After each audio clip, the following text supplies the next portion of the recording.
श्यामचन्दनलेपितलिङ्गं पङ्कजहार सुशोभितलिङ्गम्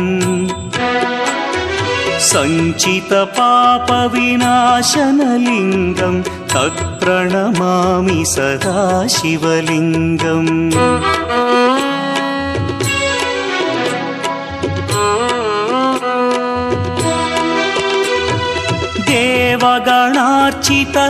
देवगणार्चितसेवितलिङ्गं भावैर्भक्तिभिरेव च लिङ्गं दिनकरकोटिप्रभाकरलिङ्गं तत्प्रणमामि सदा शिवलिङ्गम् अष्टदलोपरिवेष्टितलिङ्गं सर्वसमुद्भवकारणलिङ्गम्